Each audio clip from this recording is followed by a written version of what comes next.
So guys, magluluto ako ng Bicol Express. Itong hapunan namin. Pero bago ako, nakapag hiwa na ako ng baboy. Lalabas ako para kumuha ng sili. Yung may siling green. Kaya kukuha ako ng sili. So ayan. Wait.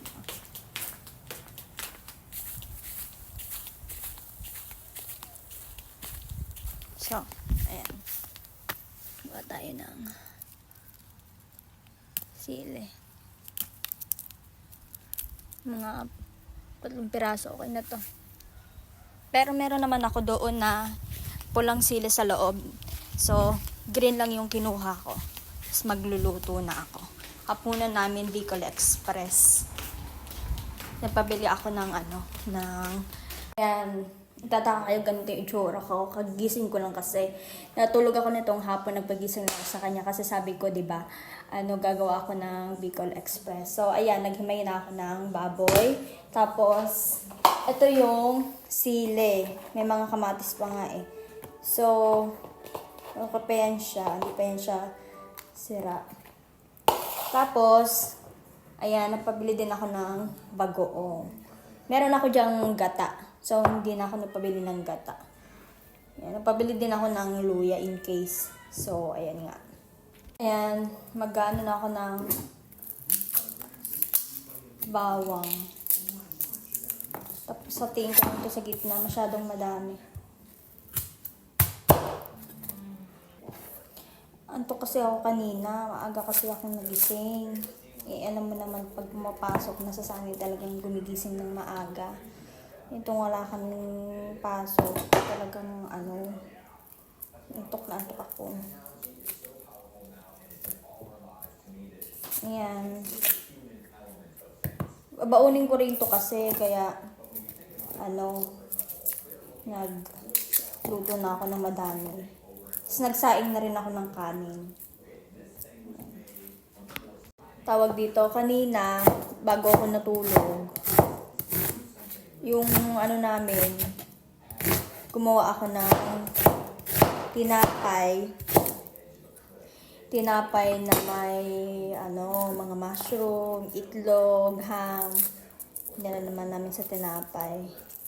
Tapos after nun, nag-upo-upo saglit, tapos bigla akong naantok. Kaya sabi kong gano'n, gisingin niya ako dahil magluluto ako ng pagkain namin.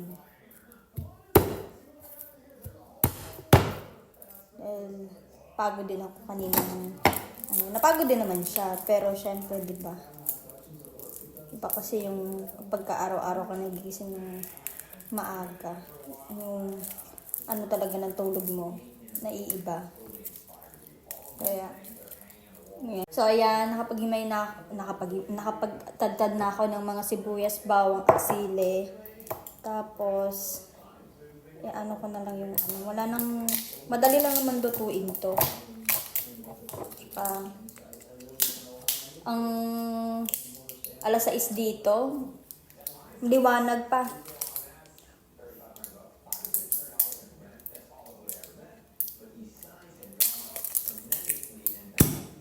Ayan, ilagay na natin yung baboy. Hindi ko na siya lalagyan ng mantika dahil hayaan ko siyang magmantika sa sarili niya.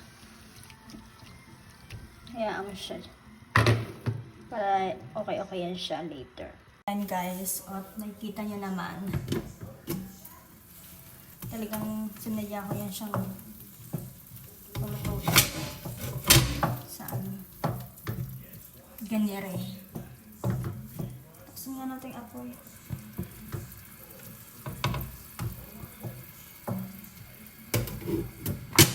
Hayaan ko yan siya magmantika. Tapos after na ilalagay ko na yung sibuyas, bawang. Diba? Tapos bagoong. Sarap. Ayan na. At mamantika na talaga sa sarili mo. Ayan, tinabi ko yung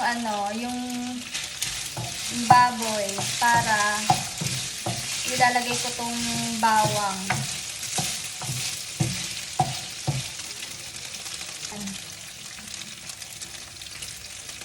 Ayan.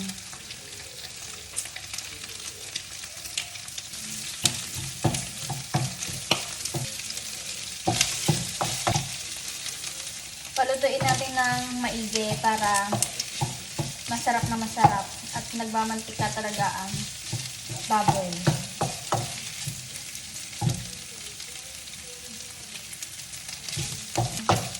Bagoong. Yung ano ko, asawa ko, wala yung siyang pili sa ano, sa ulam. Kahit paanong ano, manok kinakain niya. Basta luto ko. Hindi ako marunong magluto dati. Natuto lang talaga ako. Dahil kailangan kong matuto.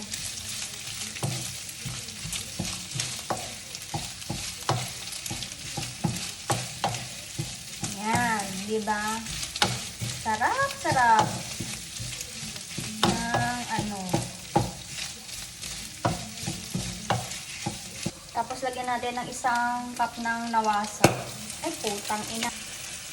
Ayan.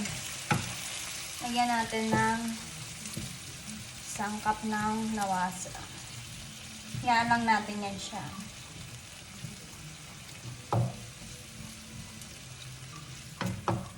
Tapos isunod na natin tong gata.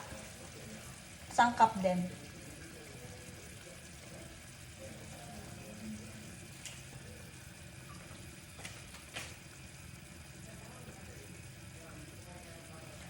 Ayan.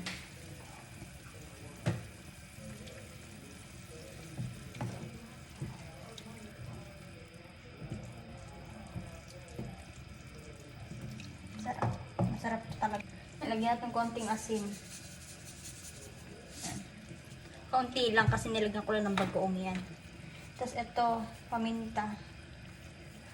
Pamintang durog na durog. Tapos pamintang ano, medyo durog na, hindi gaanong durog na durog. O yan, kaunti lang. Tapos haluin natin ulit. Hanggang sa umano na yan siya mamaya. Mapot-lapot. Ayan. Linisin ko muna yung mga, hugasan ko muna yung mga pinag-anuhan ko. So, ayan na ang Bicol Express. Finish na. Dalapang na. Ang Bicol Express. Tada! Tapos, partneran mo siya ng kanin. Kukunin ko pa isa. Ayan. Ah, babe! Let's eat na. Gawin niya. Lalapag niya yan dyan. Dito kami kakain. Ayaw namin kumain dyan. Dahil wala lang, display lang yan.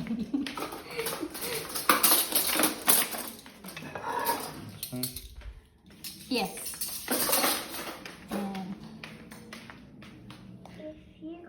Kain kami. Kain na tayo. Tignan natin kung masarap yung niluto ko.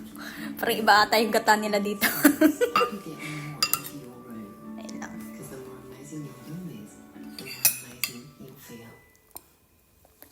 Family lunch, family dinner, always a chicken winner. Yummy! With